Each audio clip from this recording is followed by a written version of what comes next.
Hi, Rachel. Thanks so much for joining us. You made a really memorable impression on Destination X with your style, your gameplay, and of course, your heartfelt story. So, to start off, what initially drew you to join the show, and what were you hoping to get out of the experience?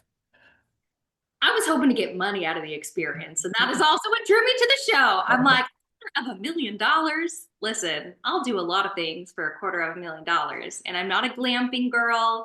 They're like, you're gonna be on a bus. It's not gonna be glamorous, and I was like, I mean, for money, for the chance to win a huge prize money, yeah, I'll do it. And of course, the concept of the show, right? Like a very cool once in a lifetime experience, but let's be honest, I'm like, it's a prize money for sure. Absolutely. And Rachel, kind of a heavy question here, but you also shared a very personal story about your IVF journey, which really resonated with a lot of people as we saw online. How did that feel watching that back and realizing that your story touched so many viewers, including us on this podcast? That's exactly why I wanted to share it. It actually is something that I didn't share with anybody in my family, my friend group. Seeing it on TV was probably the first time a lot of people in my life are hearing about it because it's something that I think in the beginning, when you're accepting it, you kind of want to suffer in silence because you don't really want people always asking, like, how's it going? Is it working? And then it's weird. It's like, so you guys are having sex a lot, right? Like it's an odd conversation, but I was like, I want to be open because so many women struggle with it. So many of my friends struggle with it. And it's like, why not be transparent about it? Like, I think a lot of people who get pregnant, will use IVF or use things, and maybe they just don't share that part of it, which is totally their choice. But then it's kind of like, what's wrong with me? That I'm one of the only people I know that can't do it. Like, what's wrong with my body? So it just felt like I just want to share it. I don't gatekeep anything in my life. Like, it's easier to share everything than share what the highlights are. Yeah, absolutely. And your story again really touched our audience. It was one of the things that they were interested in hearing more about. So happy to hear that from you. And it's a little tricky now because I actually am divorced at this point now from the show. So I'm like, it even sets back further my timeline, right? Of becoming a mom because it's something that I really wanted. And now I'm gonna have to like kind of start that process again, when I do meet somebody else. But I will say that like meeting people on the show, they really became like my anchor during that time. Like Mac and Ali and Ty like have really been there for me during this time and were like a soft place to land. Like Mac and Ali, they're roommates in Austin. They were like, oh my gosh, like come stay with us. And they were like angelic. And I like stayed with them for 2 weeks while I like found out what I was gonna do with my life. So and like Ty was so supportive with her experience because she's also been through a divorce and she's Mhm. like so much insight for me.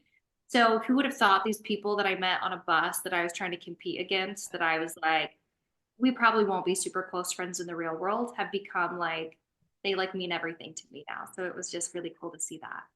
Yeah, absolutely. And I was even just going to follow up and say this. We just interviewed Jonah last week, and he was mentioning that he's rooting for you and called you one of his friends in the game. What was your friendship like with him? And obviously, were there any other players who you also bonded with that maybe we didn't see? I'm obsessed with Jonah. I love him with my whole heart. Like Jonah is the kindest, purest person you will ever meet. Like truly, like you cannot meet somebody better than Jonah that exists. And I was so sad when he left. They didn't show it, but I was like really torn up about it because I honestly felt like because I didn't really have close connections with any of the other players, Jonah was one of the people that I felt like was one of my only allies. And so when he left, I was like, fuck, I'm alone. And also, he just brought this energy to the bus, like very peaceful, very calming. So my praises are so high for Jonah. I love him like to death. Absolutely. And I was just going to also ask you about having no alliances in the game. How did that feel during filming and getting now to watch it back and reflect on it on the show? It's very obvious like what I was feeling in the moment is like I should have trusted my gut because I could feel that connections were being made and I was not necessarily on the inside of those conversations. And it's one thing to kind of feel it and be like, I wonder if they're like all meeting, like when you're in the shower and you're kind of like, I talking about stuff like while I'm in here, like getting ready. And it's like, then you see it on TV, you're like, see, my gut was right. Like I did feel it. What I felt was reality.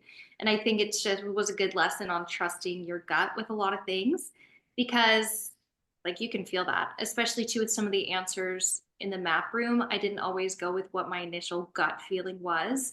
And it just was a big lesson to me, like, girl, your gut was right the first time. Like, trust it because it knows. I don't know how, I don't know what gut tells us that, but somehow my stomach biomes are telling me something and I gotta listen to them. Absolutely. And in our final question, now that the show has wrapped for you, what's next? And how has this experience potentially changed or inspired your future plans? I would love to go on another show this time to really prove myself, right? Now, ideally it'd be a dating show because I don't want to date. So I'm like, maybe they'll put me on a show with like dating or something because like I hate dating. But I really want to be able to prove myself. I understand the game better. I know that if it was a competition show, I think I'd have a better strategy. And I just realized too, in that kind of environment, you're going to meet people you would have never met before. And so, I would love to do that. But what's going to be next for me is still going to be having a family. It's not going to be in the timeline I wanted it to be, but I am excited to see what happens next. Absolutely. And that was our final question, but we do also have just one last thing. Any advice you'd like to leave for fans or future contestants on Destination X? If I had good advice, I would have won the show. So don't listen to anything I have to say other than trust your gut and listen to yourself. Make good alliances, but also don't take anything I say because I didn't win. So also ask whoever wins at the end of that. Absolutely. Well, thank you so much for joining us today on Don't Blame Char, Rachel. We really appreciate it, and we're looking forward to all of your future endeavors. Me too. It was so nice to meet you, Char. All right. Have a great day. Yeah, bye.